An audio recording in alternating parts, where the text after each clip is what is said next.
Some losses cut so deep they reshape the very fabric of who we become.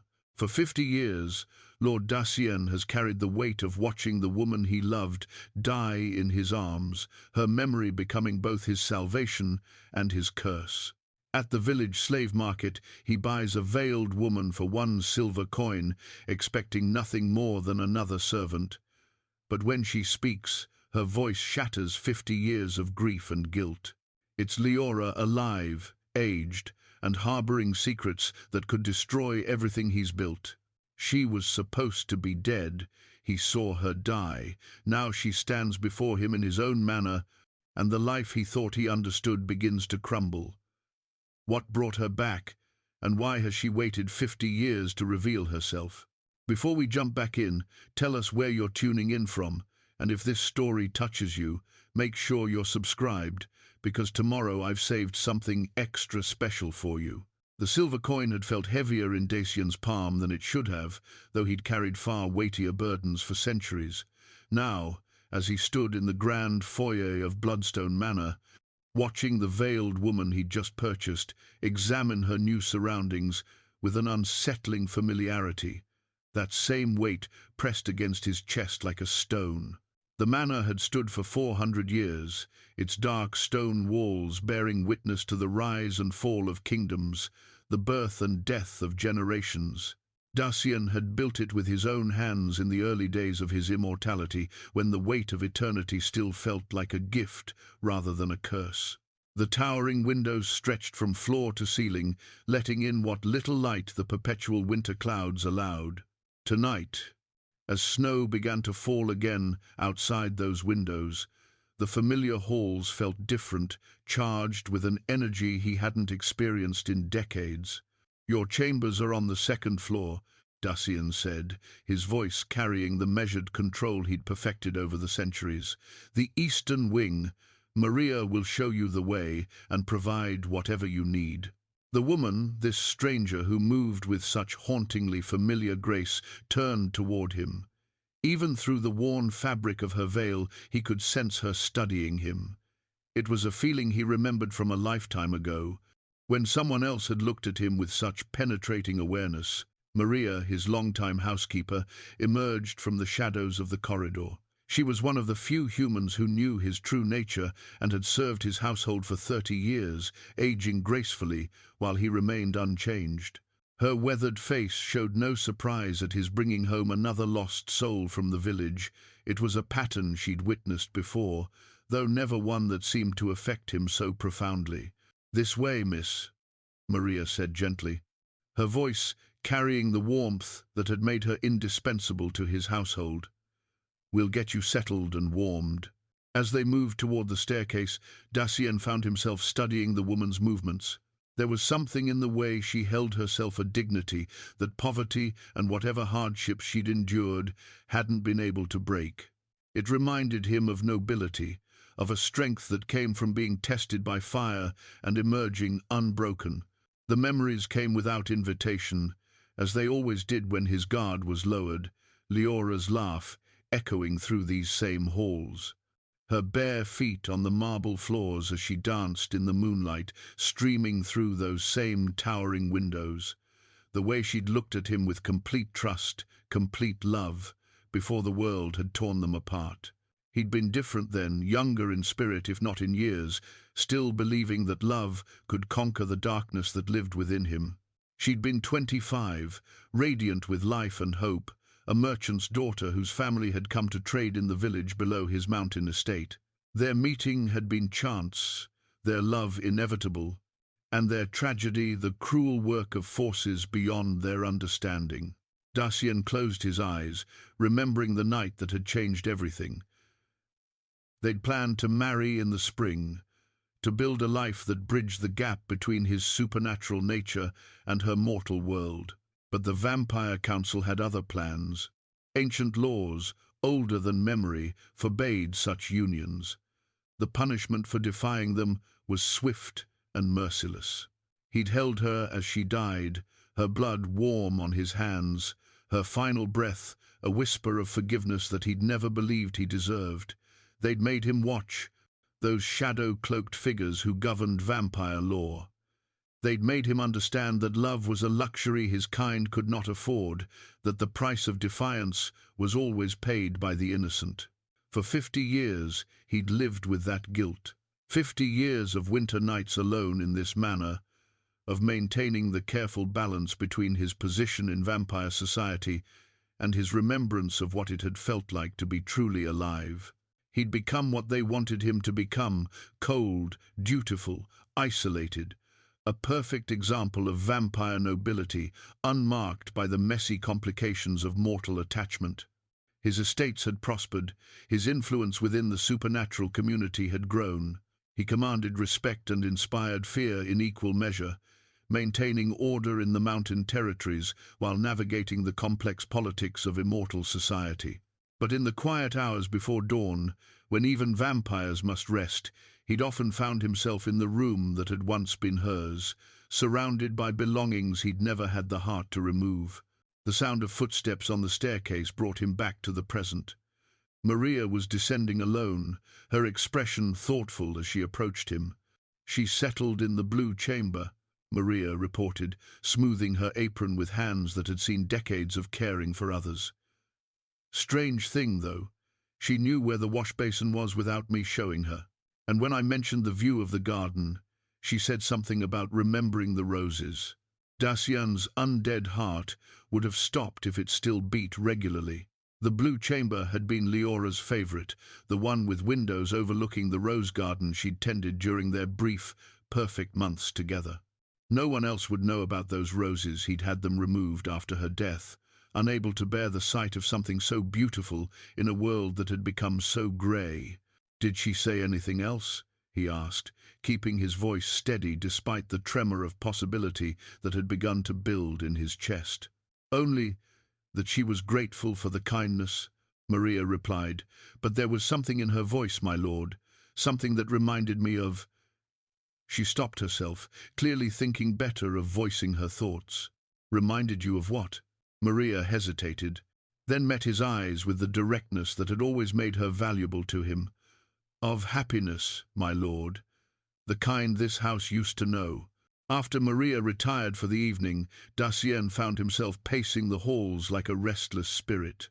The manor felt different with another presence in it, not just any presence, but one that seemed to awaken memories in the very walls. He could sense her moving about in the chamber above, hear the soft sounds of someone making themselves at home in a space that felt familiar. His study beckoned, offering the refuge of routine and the distraction of estate business. But tonight, surrounded by ledgers and correspondence, he found himself reaching instead for the locked drawer at the bottom of his desk. Inside, wrapped in silk that had aged to the color of old gold, was a single rose, the last one from her garden, pressed and preserved with the same dark magic that kept his own form unchanging. Beside it lay a miniature portrait, painted during their courtship by an artist who'd captured not just her physical beauty, but the light that had seemed to emanate from within her. Dark hair that curled softly around her shoulders, eyes the color of forest shadows, and a smile that had made him believe in redemption. The painting showed Liora at 25, radiant with youth and love. If she were still alive, and the very thought seemed an impossible cruelty, she would be in her 70s now. The woman upstairs, whoever she was, moved with the careful grace of someone who had learned to carry their years with dignity. But there had been something about her voice when she'd spoken in the slave market, something that had made his ancient blood sing with recognition, even as his rational mind rejected the possibility. The dead did not return, not even in the supernatural world he inhabited. Death was the one law that even vampires could not break. A soft knock at his study door interrupted his brooding. "Enter," he called, quickly returning the portrait to its drawer. The door opened slowly, and the woman stepped inside. She'd removed her traveling cloak, but still wore the veil, though she'd pulled it back enough to reveal the lower portion of her face. Her lips, he noticed with a start, held the same graceful curve he remembered from 50 years ago, though they bore the subtle lines that spoke of a life fully lived. "I wanted to thank you," she said, and again her voice sent recognition coursing through him like lightning. "For your generosity in purchasing my freedom." "Freedom?" Dacien stood slowly, his movements controlled despite the storm building within him. "You understand that by law you now belong to me." She was quiet for a moment, and when she spoke again, there was something almost like amusement in her tone. "Do I, Dacien? Have I ever truly belonged to anyone but myself?" The use of his name, spoken with such familiarity, such intimate knowledge of how it should sound, nearly brought him to his knees. Only one person had ever said his name quite that way, with love and gentle teasing wrapped together in syllables that sounded like home. "Who are you?" he whispered, the careful control of centuries cracking like ice in spring thaw. Instead of answering directly, she moved closer to his desk, her fingers trailing lightly along its edge. "This desk is new," she observed. "The old one had a burn mark from when I knocked over a candle while you were reading to me." The world tilted around him. The burn mark had indeed been there, a small scar on oak that had reminded him daily of her presence until he'd finally replaced the entire piece. No one else could know such a detail, no one living, anyway. "Remove your veil," he said, his voice raw with an emotion he'd thought buried forever. Her hands moved slowly to the ties at the back of her head, and Dacien found himself holding his breath he didn't need. The fabric fell away like a curtain, lifting on the most important performance of his life. The woman who stood before him was not the girl he'd lost 50 years ago. Time had touched her gently but unmistakably, silver threading through hair that had once been pure midnight, lines mapping a face that spoke of laughter and sorrow in equal measure. But her eyes, those forest shadow eyes, remained unchanged, still holding depths that had once made him believe in something greater than darkness. "Hello, Dacien," Liora said, her voice carrying the weight of 5 decades and the same love that had once redeemed him. "I told you I'd find my way back to you." The study fell into profound silence, broken only by the soft ticking of the clock that had counted off 50 years of grief, 50 years of believing himself alone in the world. Now time seemed to stop altogether, as if the universe itself was holding its breath to see what would happen when the dead returned to claim their place among the living. Outside, the snow continued to fall, blanketing the world in white silence. But inside Bloodstone Manor, a warmth began to spread that had been absent for half a century, kindled by the impossible presence of a love that had apparently been stronger than death itself. The veil lay crumpled on the Persian rug like a discarded secret, its worn fabric a testament to years of concealment. Dacien stared at it rather than at the woman who had worn it, his mind struggling to reconcile the impossible with the undeniable truth standing before him. The rational part of his immortal consciousness catalogued the changes time had wrought, the silver in her dark hair, the graceful lines around her eyes, the way she held herself with the poise of someone who had learned hard lessons about survival.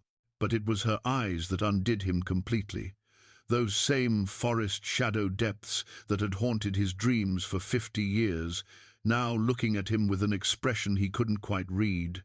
Not the joy he might have expected, not the relief of a reunion long delayed. Instead, there was something guarded in her gaze, a careful distance that spoke of wounds that had healed in ways that changed their shape forever. "You died," he said finally, the words coming out rougher than he intended. "I held you. I felt your heart stop beating." Liora moved to the window, her fingers tracing patterns on the glass where frost had begun to form. The gesture was so familiar it made his chest ache. She'd always been drawn to windows during difficult conversations, as if the view beyond might offer answers the room could not provide. "Did I?" she asked softly. "Or did you feel what they wanted you to feel, see what they needed you to see?" The implication hit him like a physical blow. The Vampire Council's abilities extended far beyond simple political maneuvering. Their mastery of illusion and mental manipulation was legendary, though he'd never imagined they would use such powers against one of their own with such devastating completeness.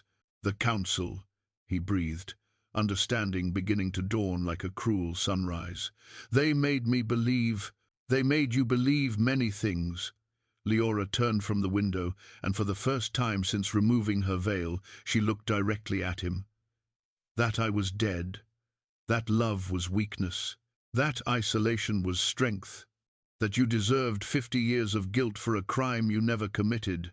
Dacien's hands clenched into fists at his sides, centuries of carefully controlled anger beginning to simmer beneath his composed exterior.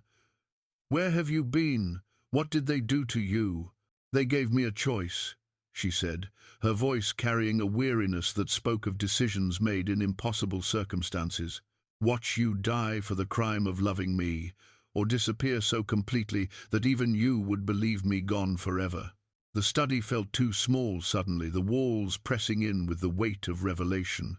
Dacien found himself moving restlessly around the room, his immortal grace unable to mask the agitation building within him.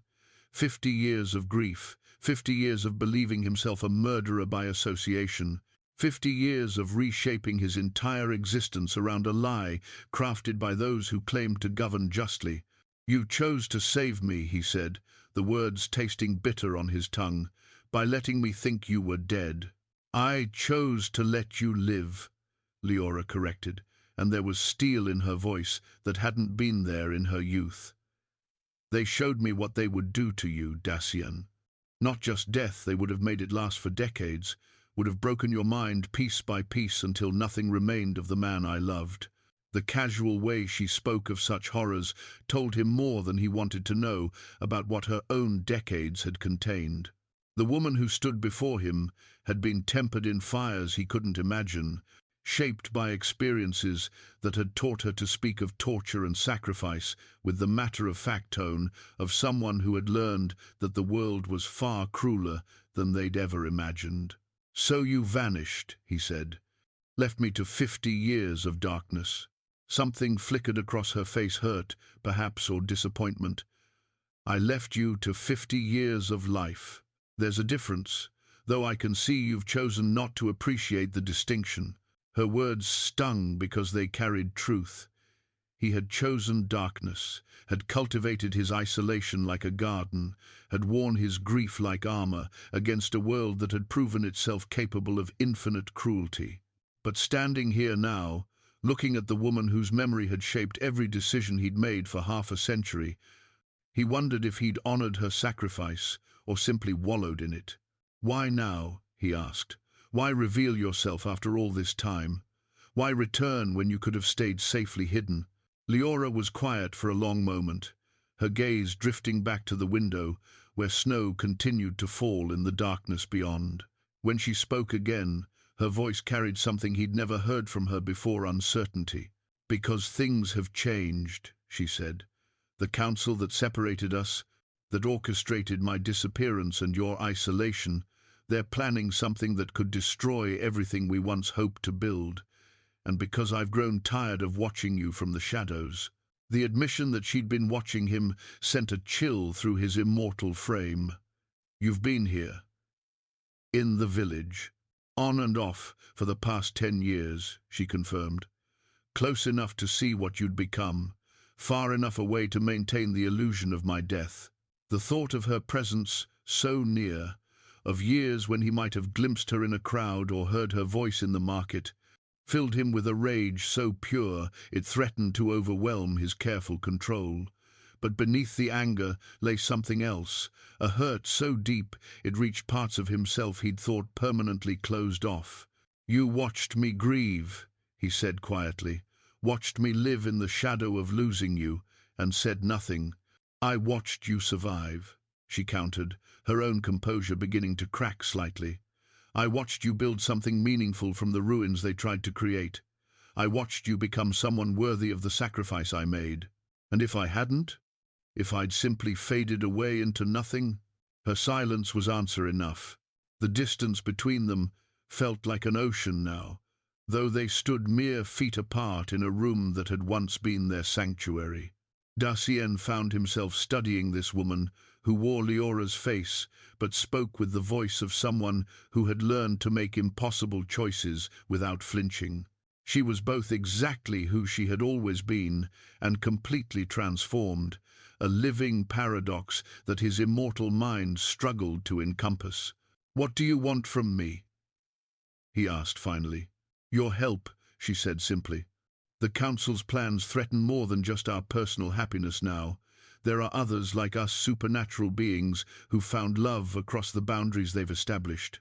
The Council means to make examples of them all, to solidify their power through fear and absolute control. And you think we can stop them? Two people against an organization that's controlled vampire society for millennia." For the first time since removing her veil, Liora smiled, a small, enigmatic expression that reminded him powerfully of the woman she'd been, while revealing glimpses of who she'd become. "Not two people," she said. "Two people with nothing left to lose and everything to fight for. There's a difference, and they've spent 50 years forgetting what that difference means." Outside the window, the snow had begun to fall more heavily, blanketing the grounds of Bloodstone Manor in pristine white. But inside the study, the atmosphere had changed completely. The careful distance Dacien had maintained from the world, the isolation he'd cultivated as protection against further loss, suddenly felt less like wisdom and more like waste. "If I help you," he said slowly, "if we do this thing you're asking, there's no going back. They'll destroy us both this time."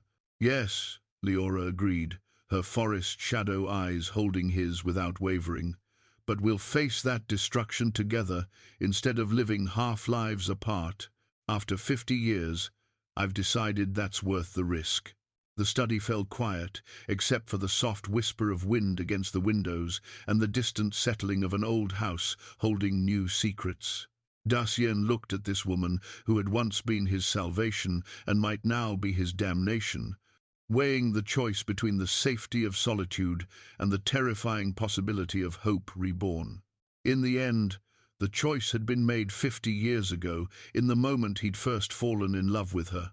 Everything since had been merely the long journey back to this crossroads, this chance to reclaim what had been stolen from them both. "Tell me what you need me to do," he said. Her smile widened, and for a moment she was 25 again, and he was remembering what it felt like to believe in tomorrow. "Help me save everyone we couldn't save before," she said. "Starting with ourselves." The journal lay open on Dacien's desk like an exposed wound, its pages filled with 50 years of carefully documented grief. He'd begun writing in it the night after Liora's supposed death, initially as a way to process the overwhelming guilt that threatened to consume him. Over the decades, it had become something else, a repository of memories, a chronicle of loneliness, and a testament to a love that had apparently been stronger than death. Now, watching Liora read his private words by the light of the study's fireplace, Dacien felt more exposed than he had in centuries. She turned each page slowly, her expression unreadable as she absorbed his raw accounts of sleepless nights, of conversations with her ghost, of the slow transformation from passionate lover to cold lord of an empty manor. "You blame yourself for everything," she observed quietly, not looking up from the leather-bound volume. "Every political decision, every harsh winter in the village, every small cruelty, you've somehow made it all about failing to protect me."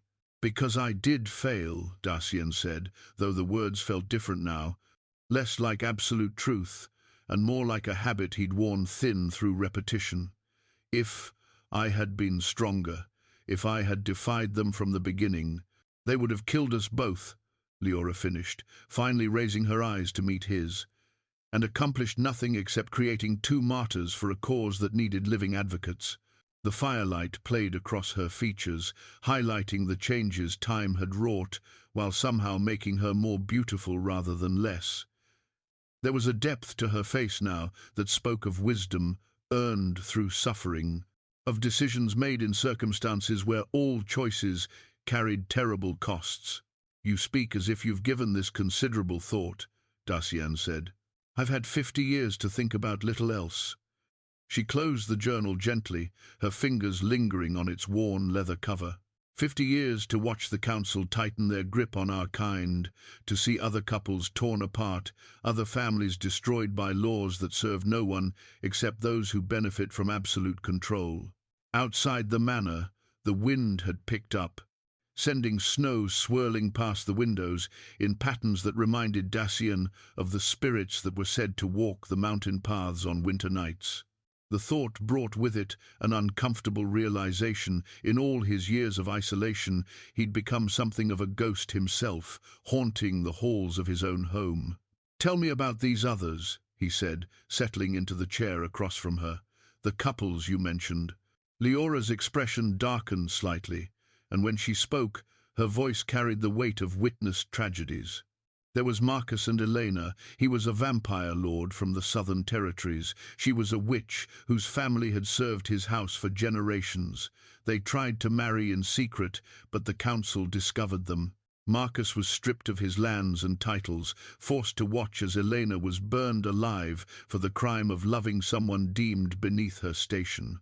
The casual way she recounted such horror told Dacien more about her 50 years of exile than pages of explanation could have managed. She'd become someone who collected tragedies the way he'd once collected memories, storing them up as evidence for a case against the established order. "And there have been others?" "Dozens," she confirmed. "Some executed publicly as examples, others simply disappeared, vanished so completely that even their names were erased from official records. The council has become increasingly systematic about it, turning the persecution of mixed relationships into a precise science." Dacien found himself thinking of the village below his mountain estate, of the humans who looked to him for protection and guidance. He'd always maintained a careful distance from them, telling himself it was for their own safety. Now he wondered if that distance had been less about protection and more about the fear that caring too deeply would only lead to another loss he couldn't survive. "What changed?" he asked.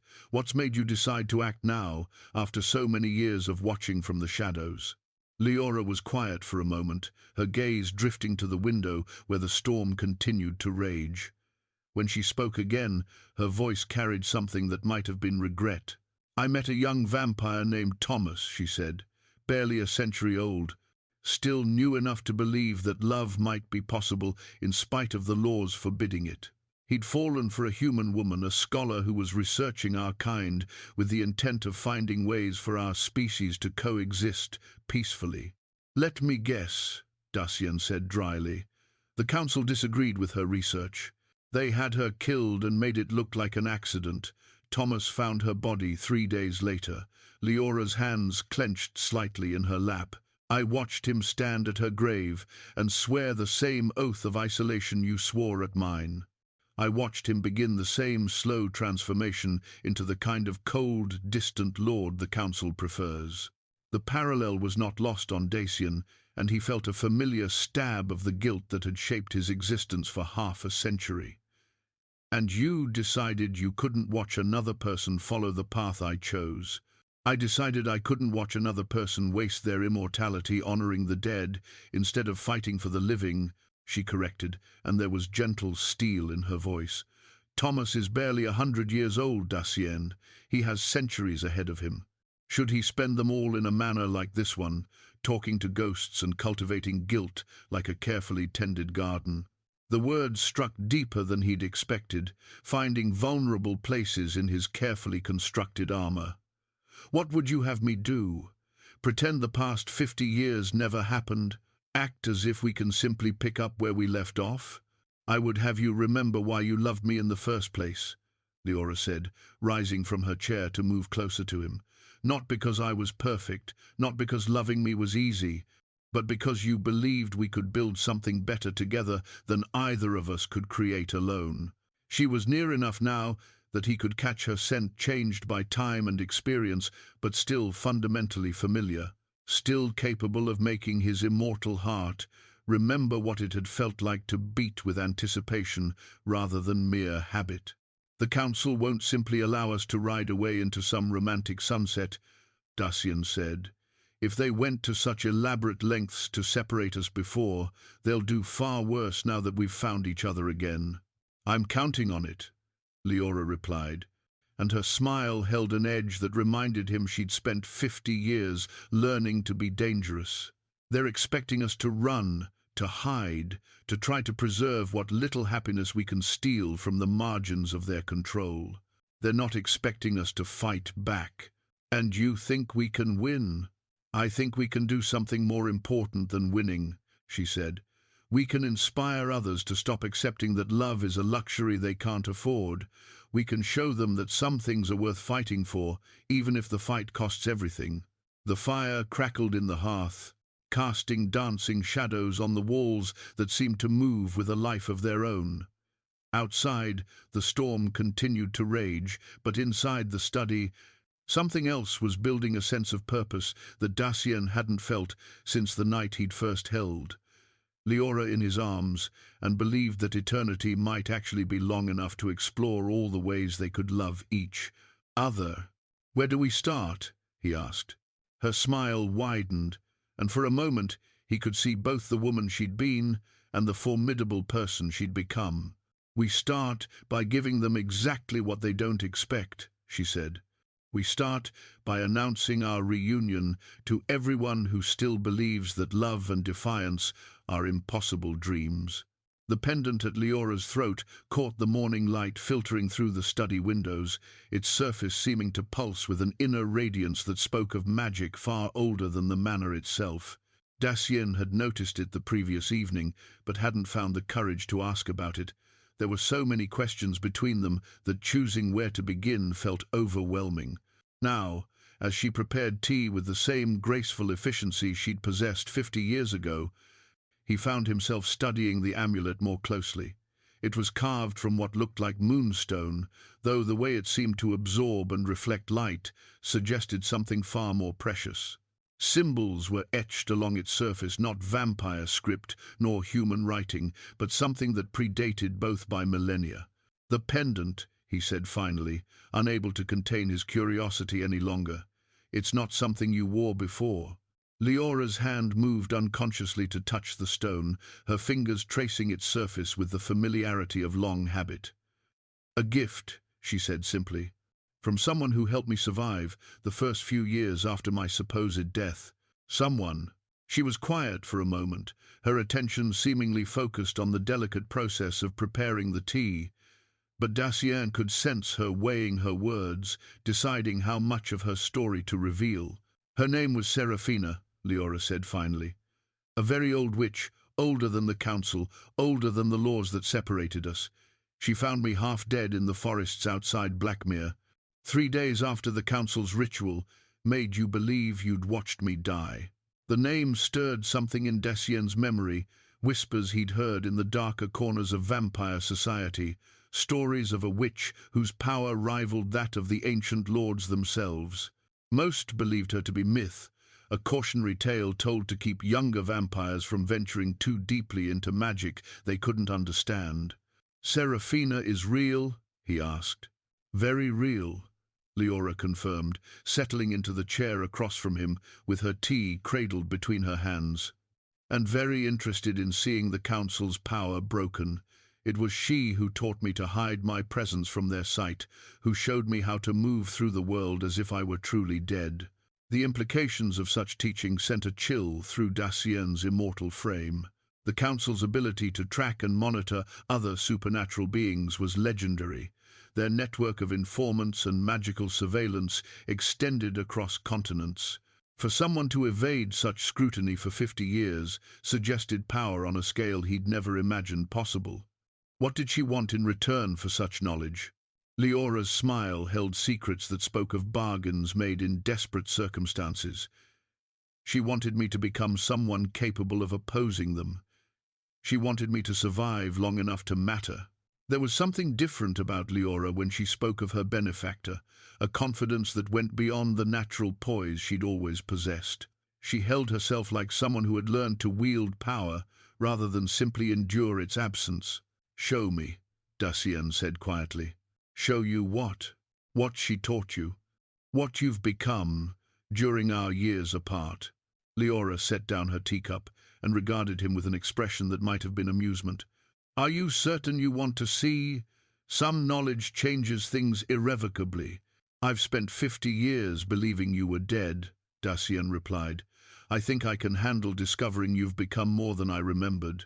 She stood slowly, moving to the center of the room where morning light streamed through the tall windows.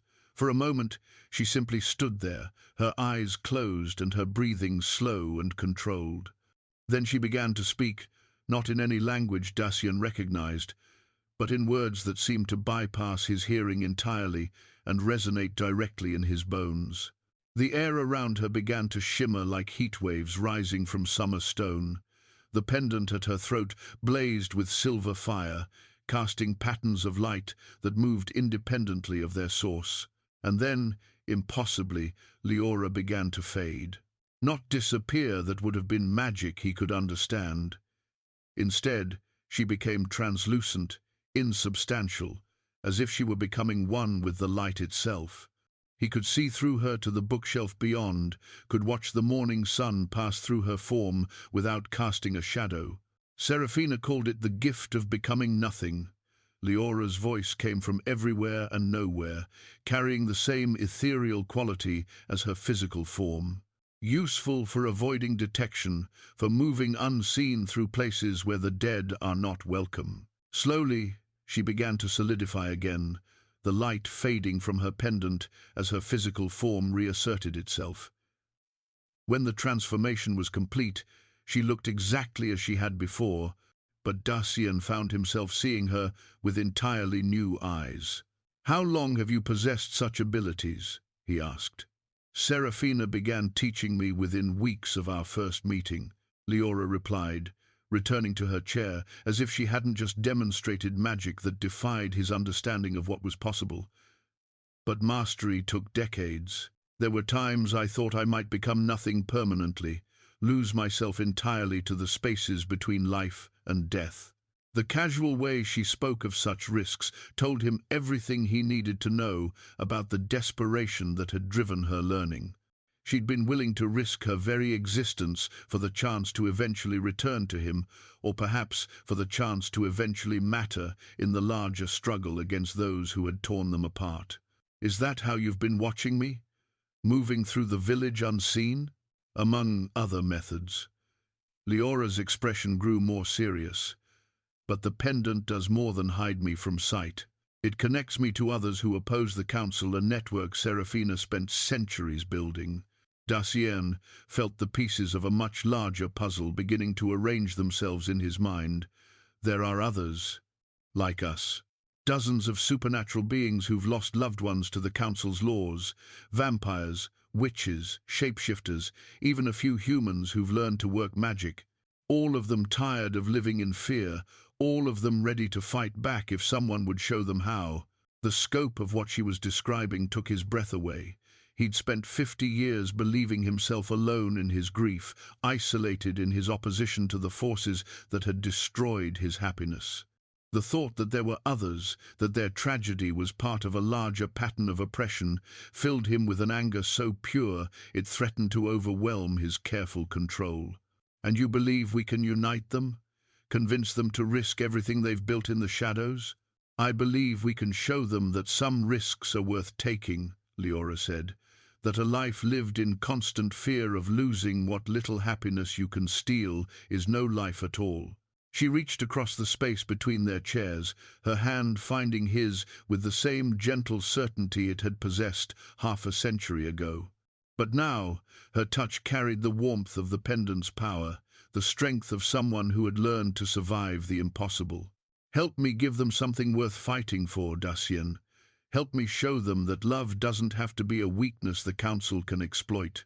Outside the windows, the storm had passed, leaving the world covered in pristine snow that glittered like diamonds in the morning sun.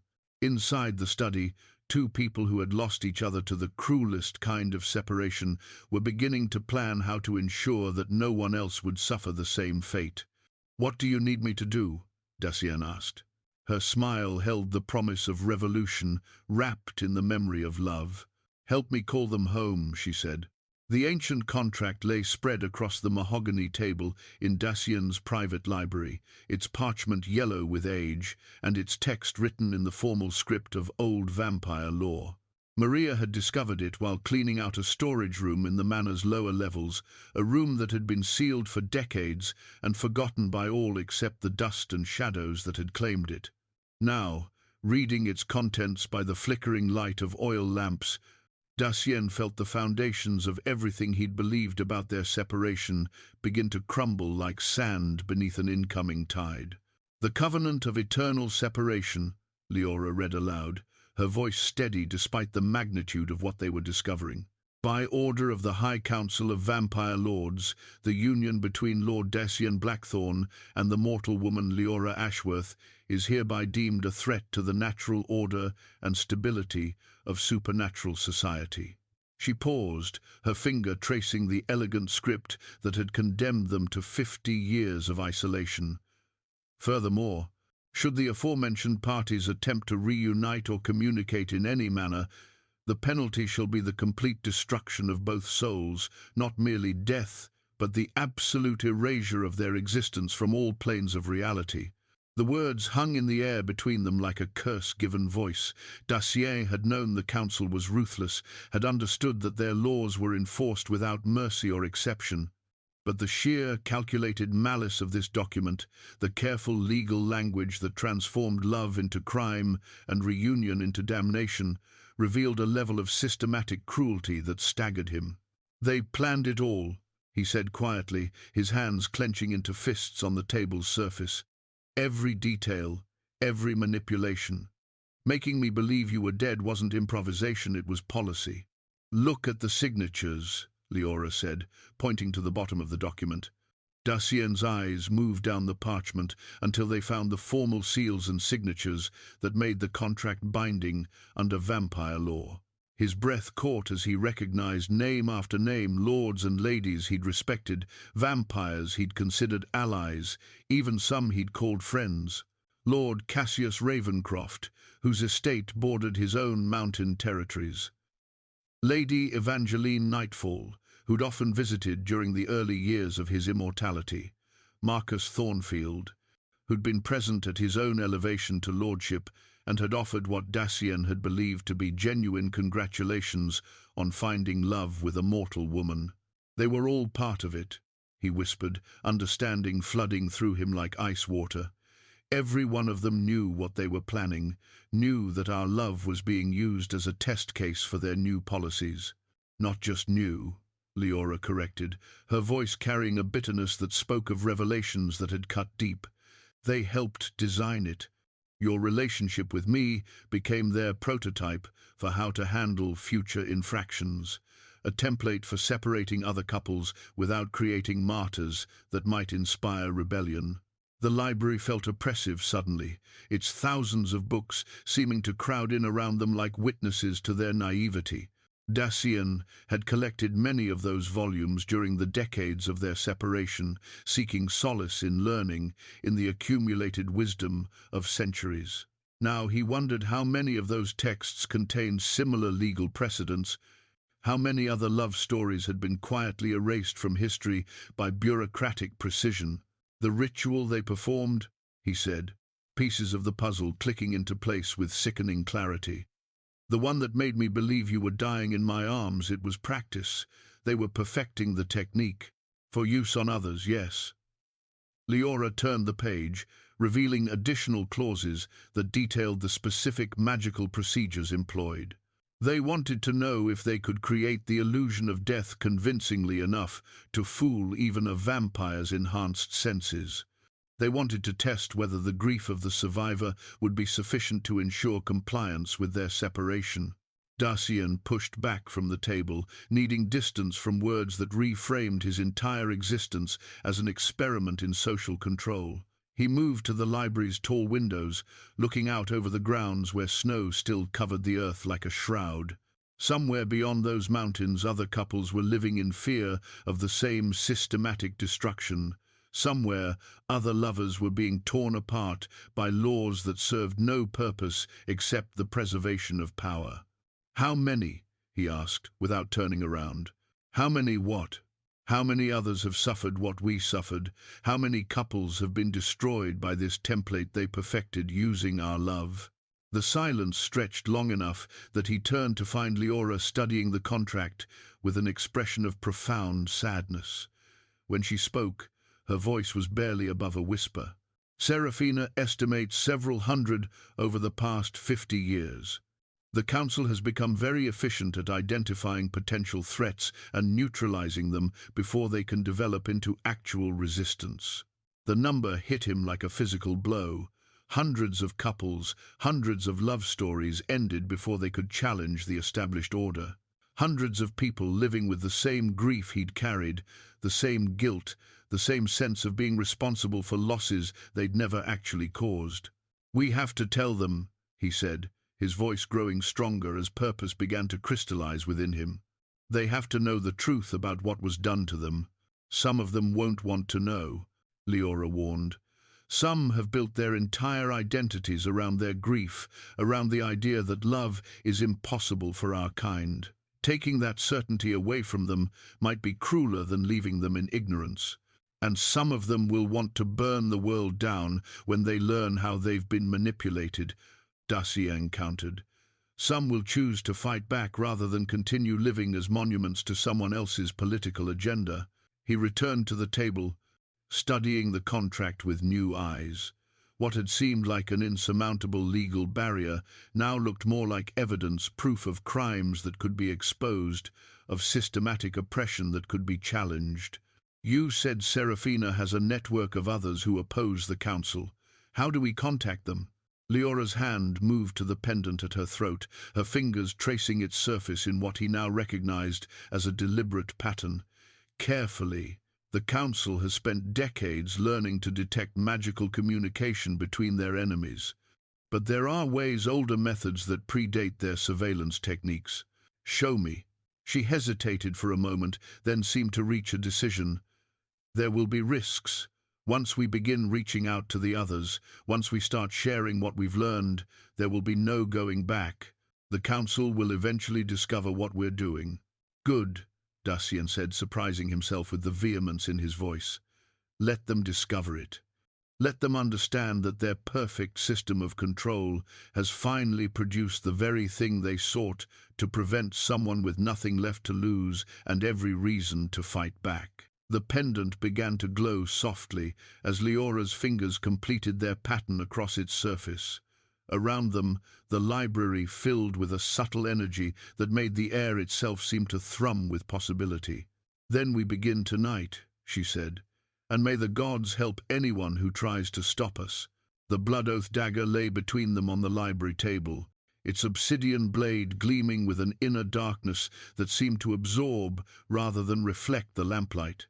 Liora had produced it from a hidden compartment in her traveling pack, unwrapping the ceremonial weapon with the reverence due to an artifact that had witnessed centuries of supernatural binding rituals. "This belonged to my grandmother," she said softly, her fingers hovering just above the blade without quite touching it. "She was a hedge witch, though she never spoke of it openly. The dagger has been used to seal oaths for 3 generations of my family."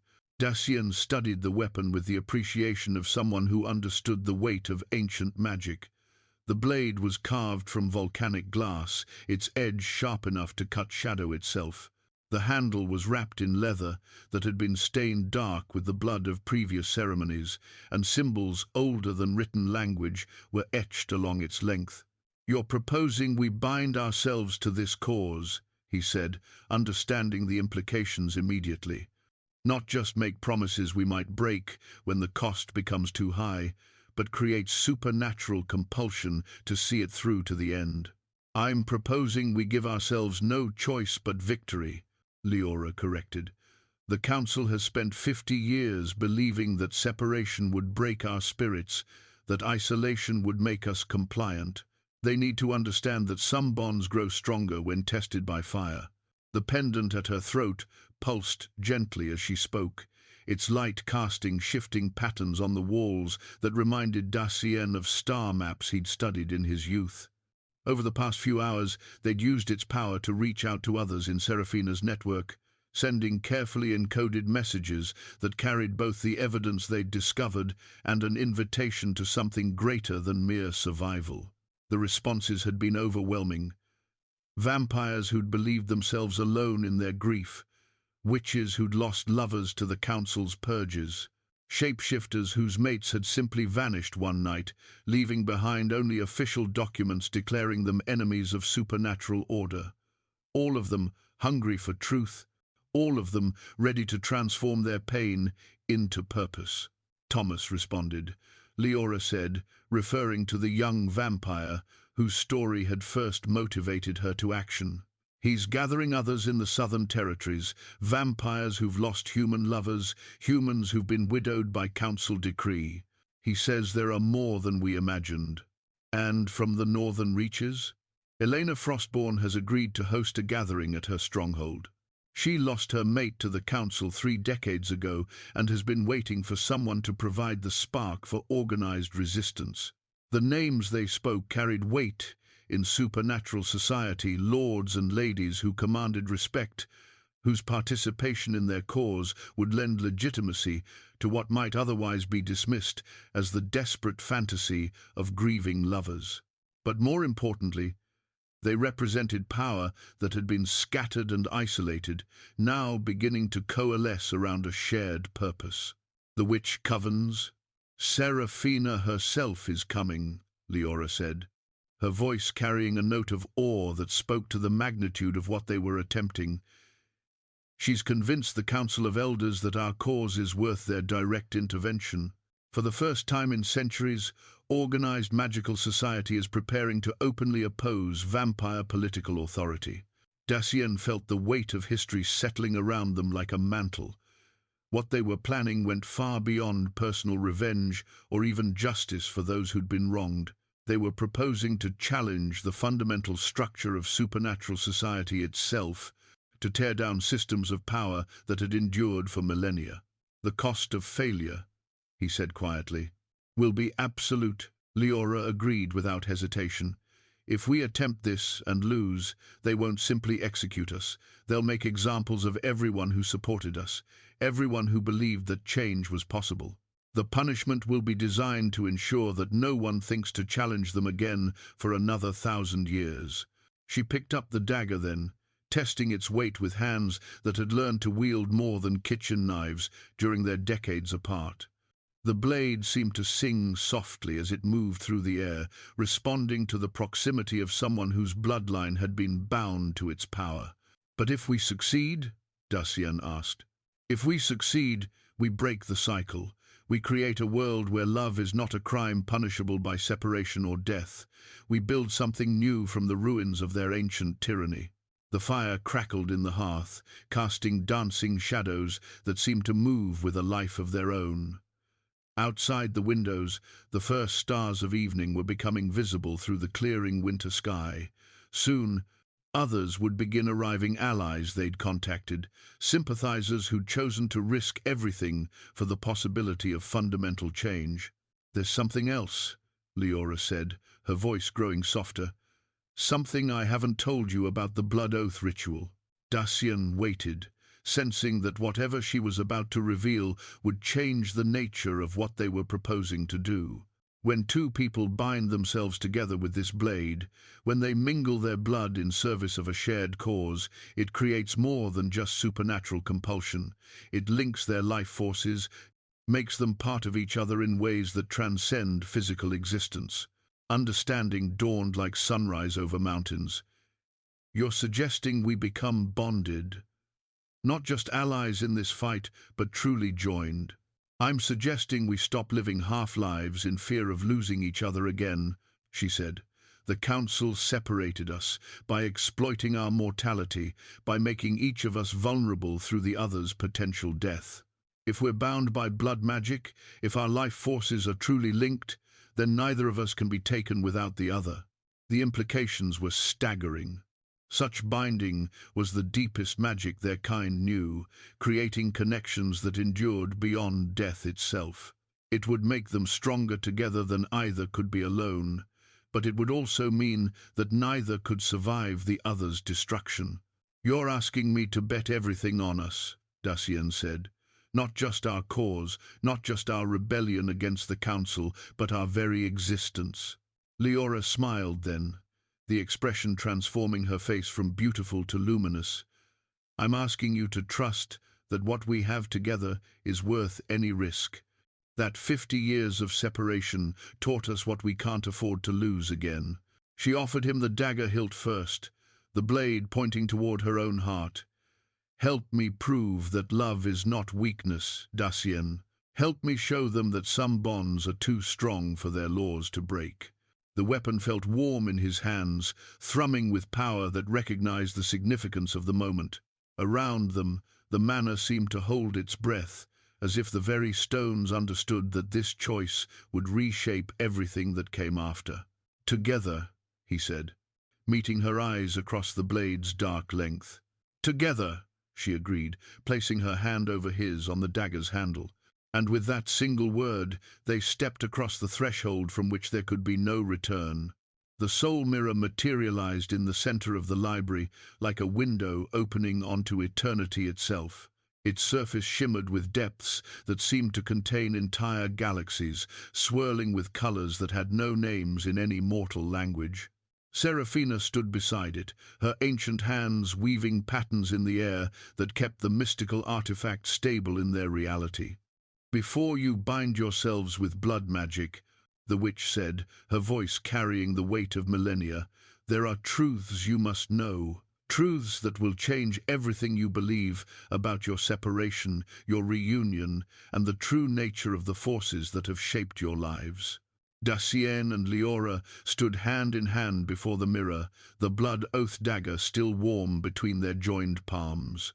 Around them, the library had been transformed by Seraphina's arrival.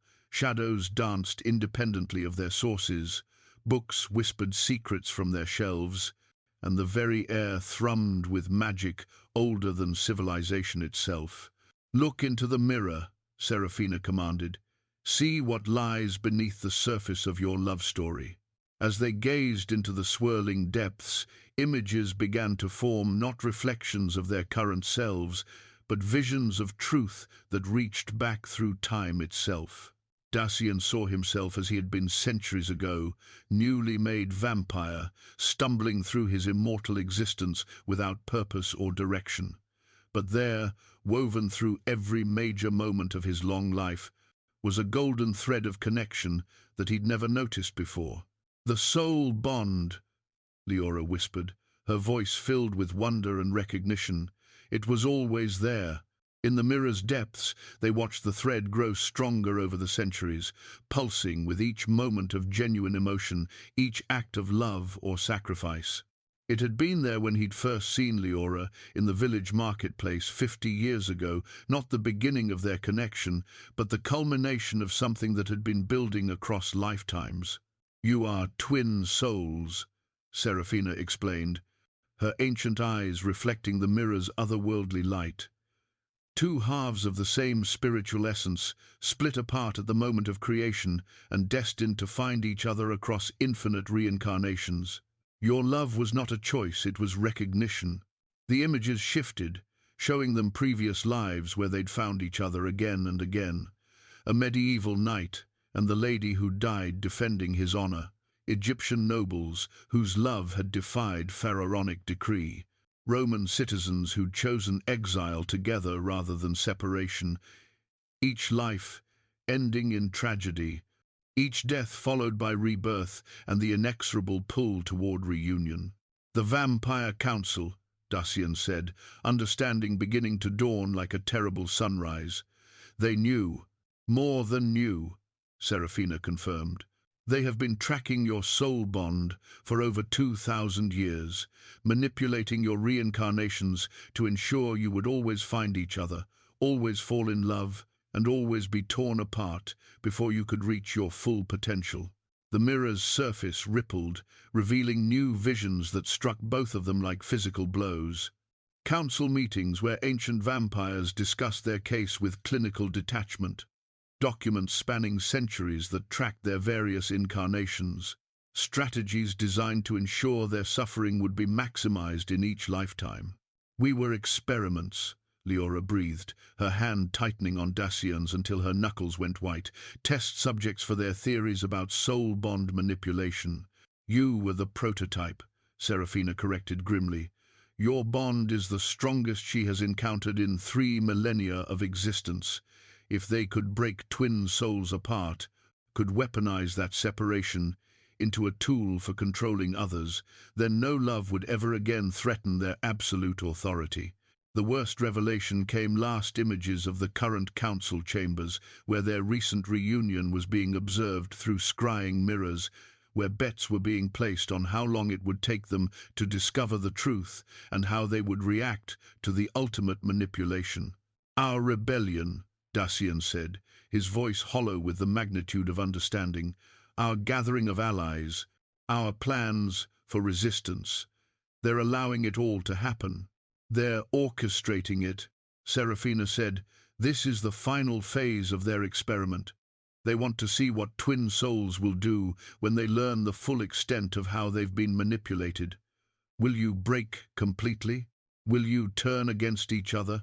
Will you attempt some grand gesture of defiance that they can crush to demoralize any future resistance? The blood oath dagger fell from their joined hands, clattering on the library floor like a broken promise. Around them, the carefully planned rebellion suddenly looked not like righteous resistance, but like elaborate theater performed for the amusement of cosmic puppeteers. Everything we've done, everyone we've contacted, Liora said, her voice breaking slightly. We've been leading them all into a trap. Perhaps, Serafina said, but perhaps not. The Council's manipulations have a fatal flaw they've never encountered. Twin souls who discovered the truth while they were still bound together, still unified in purpose. She gestured to the mirror, which began showing them something new, potential futures that branched out from this moment like a vast tree of possibility. In some, they despaired and turned away from each other, exactly as the Council expected. In others, they raged against their fate and threw themselves into futile gestures that accomplished nothing except their own destruction. But in a few, just a precious few, they did something unprecedented. They accepted the truth of their manipulation without allowing it to break their bond. They used the knowledge of their true nature as twin souls to access power that the Council had spent millennia keeping them from discovering. The soul bond is not just connection, Serafina explained, her voice growing stronger as she revealed the deepest secret. When twin souls are united in full knowledge of their nature, when they choose to embrace their destiny rather than flee from it, they become something beyond individual existence. They become a force of pure creation, capable of rewriting the fundamental laws that govern supernatural society. In the mirror's depths, they saw themselves transformed, not into more powerful versions of what they already were, but into something entirely new. Light and shadow unified, mortal wisdom and immortal strength merged. Love, transcendent, becoming love triumphant. The Council fears this transformation above all else, Serafina continued, because twin souls who achieve unity cannot be controlled, cannot be manipulated, cannot be destroyed by conventional means. They become agents of change that reshape reality itself. Dacien and Liora looked at each other across the small distance that separated them, seeing not just the faces they loved, but the eternal connection that had endured across lifetimes of manipulation and separation. If we do this, Dacien said slowly, if we choose to embrace what we are, rather than rail against what was done to us, what happens to the others? The allies we've gathered, the people who trusted us to lead them to freedom. They become something the Council never anticipated. Serafina replied with a smile that spoke of secrets older than civilization. They become witnesses to the birth of a new age. When twin souls achieve unity, their transformation ripples outward, awakening the latent bonds between all those who have been separated by artificial laws and manufactured fears. The mirror began to show them visions of the gathering allies, Thomas and his lost love, somehow reunited across the boundary of death. Elena Frostborn, discovering that her mate's essence had been preserved in the spaces between worlds. Countless others finding that love truly was stronger than the forces arrayed against it. The Council's greatest mistake, Serafina said, was believing that manipulation could ultimately triumph over truth. They have spent centuries teaching you to be powerful enough to destroy them. Now you must choose whether to use that power for vengeance or transformation. The soul mirror began to fade, its otherworldly light dimming as the visions of possible futures grew still. But the knowledge it had revealed remained, burning in their minds like a star being born. They were not victims of cosmic manipulation. They were forces of nature that had been temporarily constrained, temporarily redirected, but never truly broken. And now, standing at the crossroads of destiny itself, they had to choose what kind of future they would create from the ashes of everything they'd believed about their lives. The blood oath dagger lay forgotten on the library floor. They no longer needed artificial binding to unite them. They had discovered they were already one soul wearing two faces, and the time had come to remember what that meant. The crown of shadows materialized on the library table as if summoned by the weight of their newfound understanding, its obsidian surface drinking in the lamplight and reflecting nothing back. Serafina regarded the ancient artifact with the reverence due to something that had shaped the course of supernatural history for over 3 millennia. The Council's ultimate symbol of authority, she said softly, her weathered fingers tracing the air above its dark surface without quite touching it. Forged in the earliest days of vampire civilization, when the First Lords sought to impose order on the chaos that followed the Great Awakening, every law they've ever enacted, every separation they've ever enforced, draws its power from the magic bound within this crown. Dacien studied the artifact with growing understanding. He'd seen it worn by the High Chancellor during the few formal council gatherings he'd been required to attend, had felt its oppressive weight even from across vast ceremonial halls. Now, sitting in his own library like a poisonous gift, it seemed to pulse with malevolent energy. "How did you acquire it?" he asked. Serafina's smile held secrets that spoke of plans centuries in the making. The Council believes it rests safely in their most secure vault, warded by magic they consider unbreachable. What they're actually guarding is a very convincing replica I substituted 47 years ago. "You've been planning this rebellion longer than we've been planning it ourselves," Liora observed. "I've been planning this rebellion since the day I found you half dead in the forest and realized what you represented," Serafina corrected. "Twin souls are born perhaps once in a millennium. Twin souls who survive to discover their true nature are even rarer. I have waited 3,000 years for the convergence of circumstances that would allow the Council's power to be challenged at its source." Around them, the manor hummed with activity as their allies continued to arrive. The sound of footsteps on the main staircase, the low murmur of conversations in languages both ancient and modern, with the occasional flash of magical energy as various supernatural beings tested the strength of the protective wards Serafina had woven around the estate.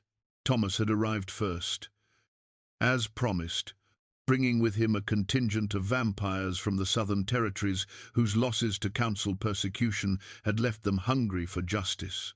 Elena Frostborn had come down from her northern stronghold with a cadre of ice-touched warriors who moved with the silent efficiency of those who had survived by learning to trust no one except each other. The witch covens had sent their most powerful practitioners, not just Serafina's immediate circle, but representatives from traditions that usually maintained careful neutrality in supernatural politics. Their presence transformed the manor's atmosphere, charging the air with competing energies that made reality itself feel more fluid, more responsive to will and intention. "How many?" Dacien asked, though part of him feared the answer. 63 confirmed, Liora replied, consulting a list that had grown steadily throughout the evening. Vampires, witches, shapeshifters, and even a delegation of human mages who've learned to work defensive magic specifically to protect their supernatural loved ones from council intervention. The numbers were staggering when measured against what they'd originally planned. What had begun as a small gathering of the wronged and desperate had evolved into something approaching an army, beings of power who had finally been given a focal point for centuries of accumulated grievance. But as Dacien studied the crown of shadows, he found himself thinking not of the allies who filled his halls, but of the enemies who were undoubtedly watching their every move through scrying magic and supernatural surveillance. "They know we're here," he said. "The council, the High Chancellor, they're observing all of this." "Of course they are," Serafina agreed. "They've spent decades perfecting their methods of monitoring potential threats. By now they know exactly who has answered our call, exactly what resources we've gathered, exactly how we plan to proceed. Then we're walking into a trap. We're walking into a test," the ancient witch corrected. "The final examination of their experiment with twin souls. They want to see if you'll choose the obvious path, direct confrontation that plays to their strengths and allows them to demonstrate their continued dominance, or if you'll discover the deeper truth about power itself." Through the tall windows, the first hint of dawn was beginning to touch the eastern sky. Soon, the council would make their move. Their patience with what they saw as theatrical rebellion would reach its limit, and they would demonstrate why no one had successfully challenged their authority in recorded history. Liora moved to stand beside Dacien, her hand finding his with the natural ease of someone whose soul recognized its other half across any distance.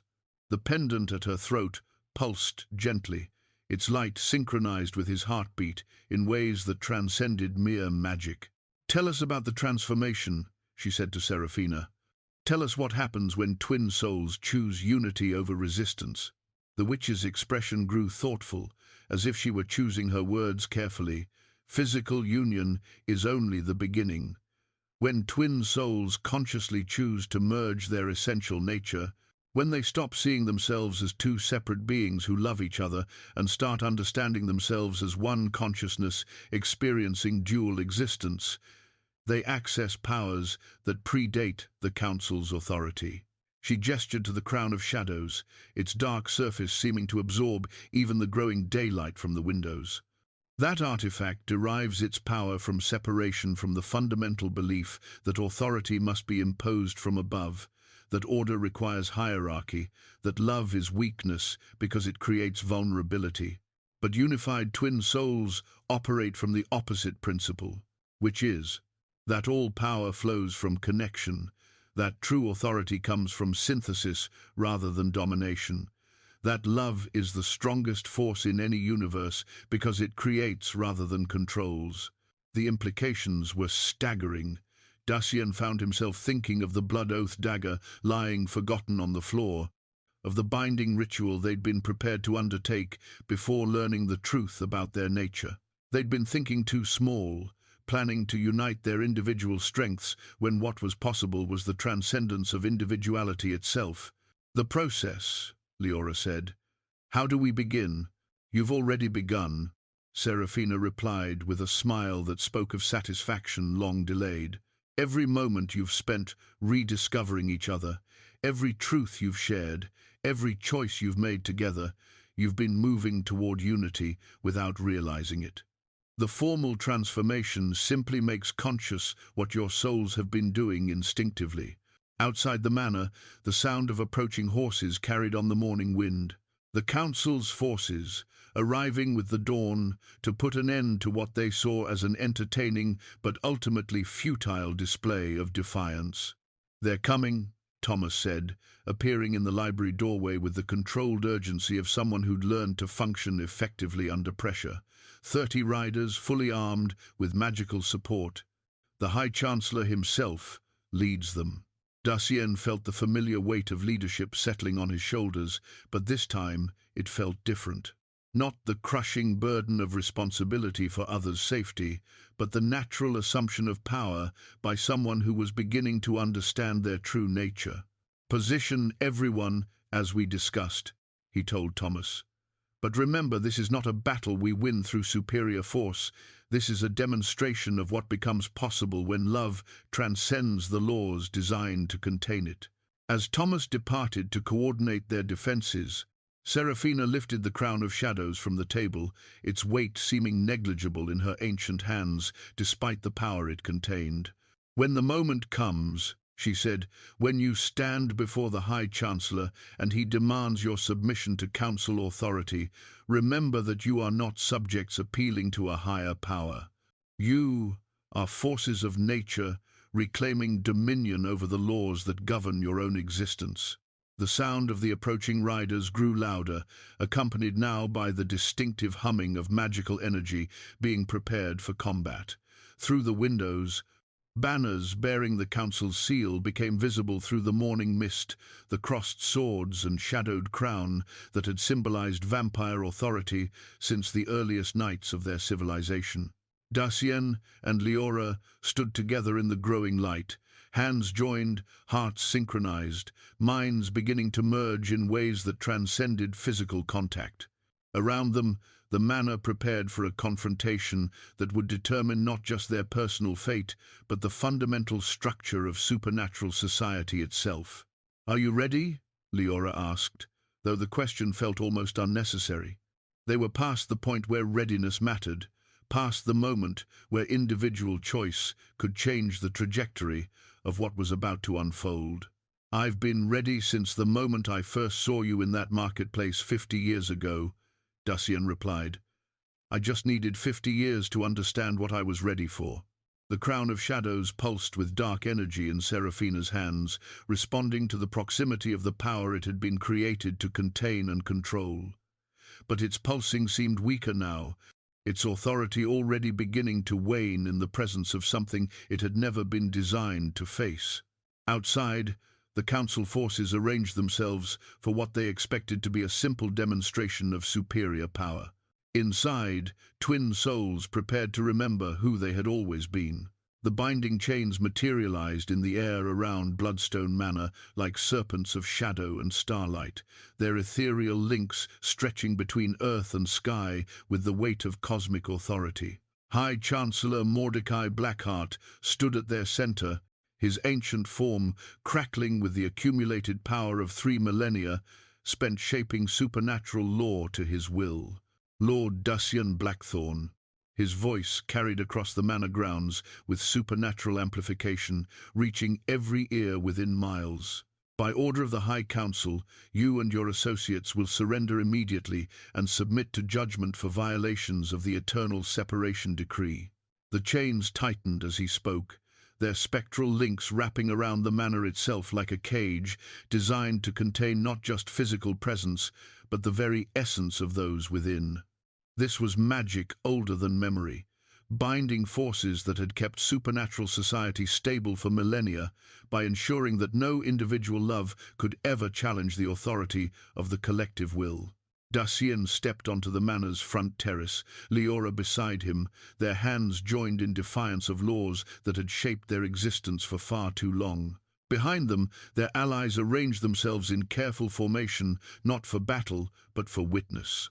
What was about to unfold would either validate everything they'd suffered or destroy any hope of change for generations to come. "Chancellor Blackheart," Dacien replied, his voice carrying clearly despite the magical pressure building around them. "You arrived to enforce laws based on lies you've maintained for centuries. Tell me, do you still believe your own deceptions, or have you simply grown comfortable with the cruelty they enable?" The Chancellor's laugh was like winter wind through dead leaves, cold and cutting. "Deceptions?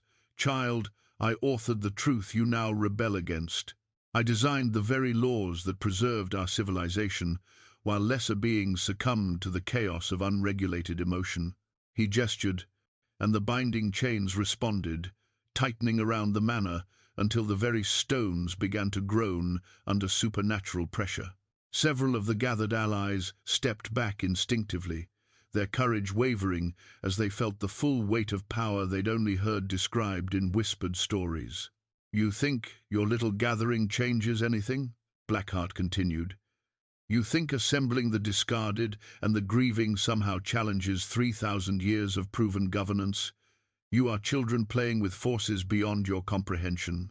But as he spoke, Dacien felt something stirring within him that had nothing to do with individual power or personal rage.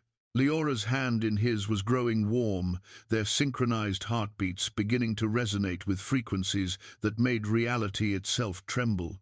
"We don't challenge your governance, Chancellor," Liora said, stepping forward with Dacien so they stood as one unified presence. "We transcend it. Your authority exists only as long as we accept the fundamental premise that separation is stronger than unity." The Chancellor's eyes narrowed as he sensed something unexpected in their bearing. Separation is the foundation of order itself.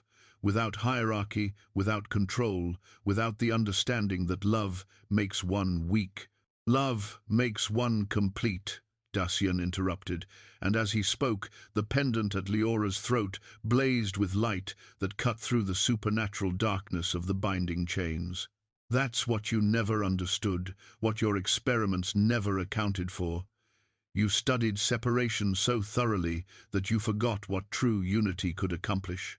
Around them, the assembled allies began to feel it too, a resonance that spoke to every bond that had been severed, every love that had been declared impossible, every connection that had been sacrificed to maintain artificial order.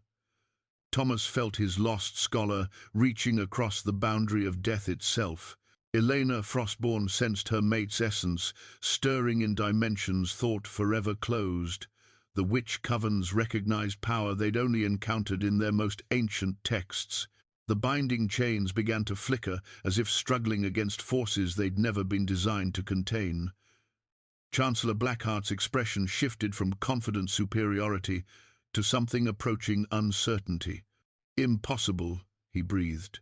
"Twin souls cannot achieve unity while the crown of shadows maintains its authority over supernatural law."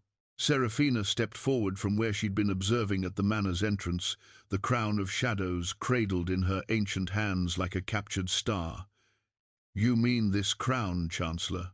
The one your council has been worshipping as the source of their power for the past 47 years.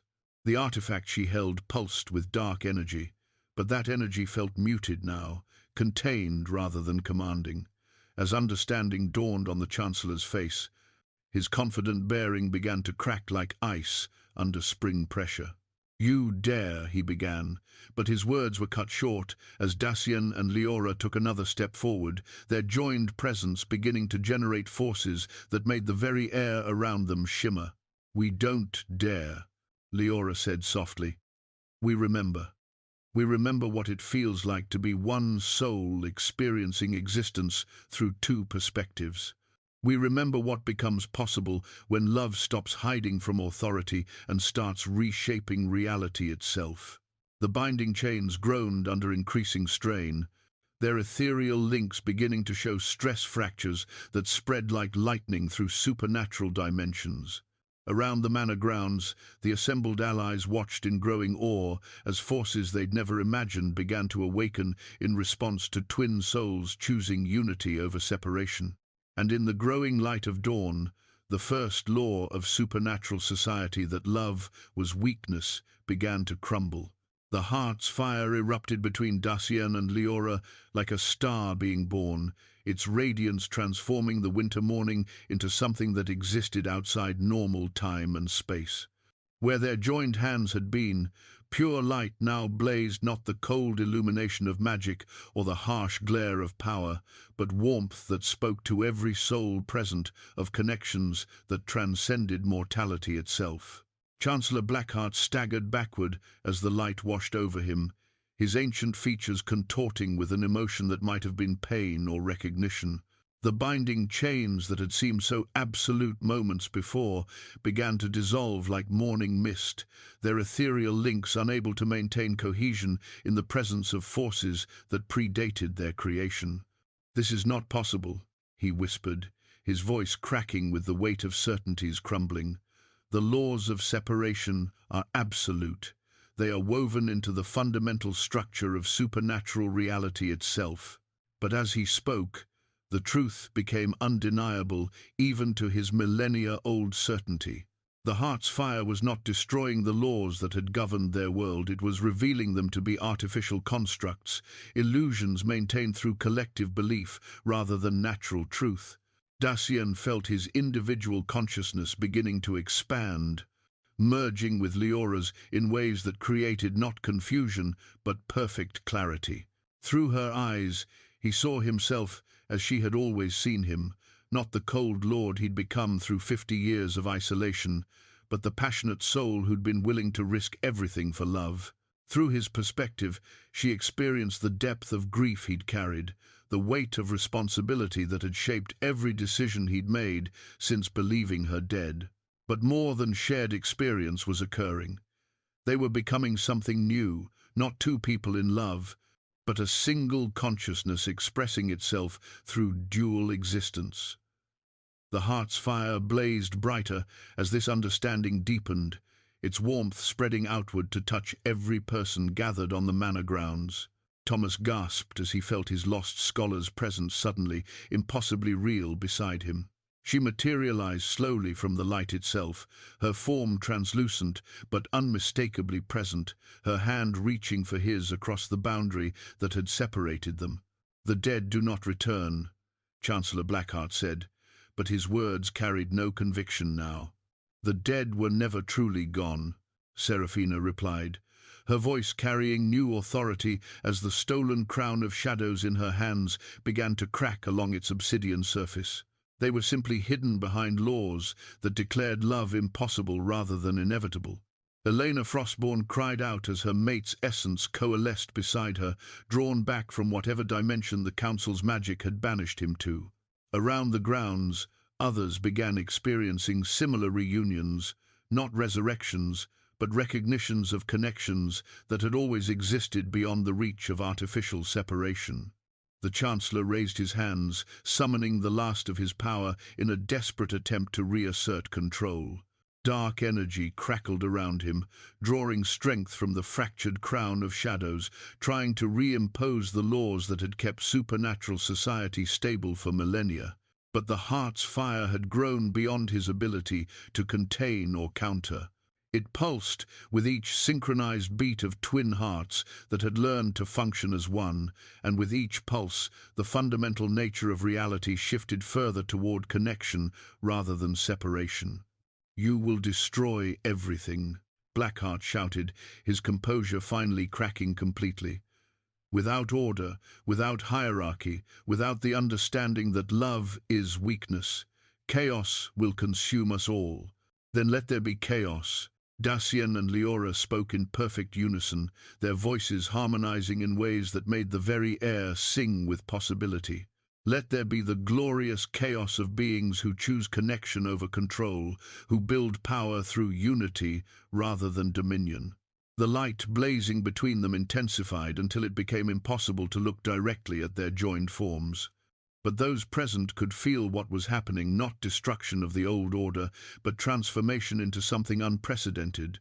Laws written in shadow and fear were being rewritten in fire and hope.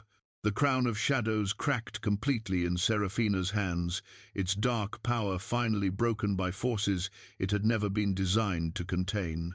As it shattered, the magical bindings that had kept countless couples separated across the centuries dissolved like chains made of morning frost. Chancellor Blackheart fell to his knees as the last of his artificial authority drained away, leaving him nothing more than an ancient vampire whose power had always depended on others' acceptance of his right to rule. Around him, his forces stood frozen, watching the birth of something their laws had declared impossible. The heart's fire reached its crescendo, and in that moment of perfect unity, Dacien and Liora achieved what twin souls were always meant to accomplish. They became love triumphant, connection absolute, proof that some bonds could never be broken by external force because they existed at the very foundation of existence itself. When the light finally began to fade, revealing two figures who were both exactly who they had always been and completely transformed by conscious unity, The world itself had changed, not through conquest or destruction, but through the simple, revolutionary act of choosing love over fear. The age of separation was ending. The age of connection had begun. The new dawn medallion rested gently against Liora's throat, its surface no longer the ancient moonstone pendant that had helped her survive 50 years of exile, but something transformed by the fires of unity into crystallized starlight. It pulsed softly, with their synchronized heartbeat, a visible reminder of the miracle that had reshaped not just their lives, but the fundamental nature of supernatural society itself. 3 months had passed since the morning when twin souls had chosen unity over separation and changed the world through the simple act of refusing to accept artificial limitations. Now, as autumn painted the mountains around Bloodstone Manor in shades of gold and crimson, the full scope of that transformation was becoming clear. The reports from the southern territories, Dacien said, settling beside Liora on the terrace where they'd first confronted Chancellor Blackheart's failing authority. Thomas writes that 12 more couples have achieved successful reunions. The barriers between life and death continue to weaken wherever love proves stronger than the laws that tried to contain it. Liora smiled as she read over the letter, her eyes reflecting the same contentment that had settled over both of them like a blessing earned through trial. They were still individuals, still possessed of their own thoughts and perspectives, but the experience of perfect unity had taught them that separateness was a choice rather than a natural law. Elena reports similar successes from the northern strongholds, she replied, indicating another message from their steadily growing correspondence. The witch covens have documented 47 instances of what they're calling reality correction, places where the Council's artificial laws are simply ceasing to function. The transformation had not been universal or instantaneous. There were still regions where the old ways held sway, still vampire lords who tried to maintain the illusion of separation-based authority. But their power was waning like winter before spring, unable to compete with the simple truth that connection was stronger than control. Chancellor Blackheart himself had vanished the morning after their confrontation, taking with him those council members who still believed in the old order. Some said they'd retreated to hidden strongholds where they plotted their return to power. Others whispered that they'd simply faded away. Ancient beings whose existence had been so tied to maintaining artificial separation that they couldn't survive in a world where love was recognized as natural law. "He'll return eventually," Dacien observed, though without the concern such a statement might once have carried. Beings like Blackheart don't simply accept fundamental change to the systems that defined their existence for millennia. "Let him return," Liora replied, with the calm confidence of someone who had learned that some victories could not be undone by external force. Whatever power he once wielded depended entirely on our acceptance that love was weakness rather than strength. That acceptance can never be fully restored, not now that so many have witnessed what becomes possible when twin souls remember their true nature. The manor itself had become something unprecedented in supernatural society, a place where beings of all kinds gathered not to petition authority or negotiate careful treaties, but simply to exist together without fear of persecution for their choices in love and connection. Vampires walked openly with human partners. Shapeshifters brought their mixed-species families for gatherings that would have been unthinkable under the old laws. Witches shared their knowledge freely rather than hoarding it as protection against those who might use their affections against them. "Serafina believes the transformation will continue spreading," Liora continued, gesturing toward the main hall where the ancient witch could often be found these days, teaching young supernatural beings about the history their ancestors had tried to erase. She says that conscious unity between twin souls creates ripples that extend far beyond the immediate participants. Every artificial barrier that falls makes it easier for others to remember what connection looked like before fear taught them to accept separation as natural. Through the manor's windows, they could see evidence of this ongoing transformation. Maria, now openly acknowledging her own supernatural heritage as a descendant of kitchen witches, worked alongside beings who had once hidden their nature even from themselves. Children played in the gardens, some fully human, some partially supernatural, all of them growing up in a world where such distinctions mattered less than the bonds they chose to build with each other. "Do you ever miss it?" Dacien asked softly. "The simplicity of believing we were just two people who happened to love each other across supernatural boundaries." Liora considered the question seriously, her gaze drifting over the grounds where so many had found refuge from laws that no longer held the power to separate them. "Sometimes," she admitted, "there was something beautiful about thinking our love was just ours, something we could preserve by keeping it small and hidden. But I've learned that love isn't diminished by being shared. If anything, watching others discover what we've always had makes our own connection feel more precious, not less." She turned to meet his eyes, her expression reflecting the depth of understanding that had come with conscious unity. "We were never meant to be the only ones, Dacien. We were meant to be the first ones, the proof that what the council declared impossible was simply waiting for someone brave enough to remember it was natural." The sun was beginning to set behind the mountains, painting the sky in shades that reminded them both of the heart's fire that had changed everything. In a few hours, others would arrive for the weekly gathering that had become tradition, beings sharing stories of reunification, couples planning ceremonies that celebrated connection rather than hiding it, young ones learning that love was not a luxury they might someday afford, but a birthright they could claim from their first conscious breath. "What do you suppose will happen next?" Dacien asked, though the question felt almost rhetorical. The future stretched before them like an unwritten story, full of possibilities that the old laws had never been able to imagine. "Next, we continue becoming who we always were," Liora replied, her hand finding his with the same natural ease that had marked their very first meeting. "Next, we love each other so completely that the very act becomes a beacon for others who are still learning that such completeness is possible." The new dawn medallion pulsed softly at her throat, its transformed light reflecting not just their personal victory, but the dawn of an age when supernatural beings would no longer need to choose between love and survival. They had won something more precious than freedom from persecution. They had reclaimed the fundamental truth that connection was the natural state of existence, and that truth would continue spreading until every artificial barrier fell before its simple, undeniable power.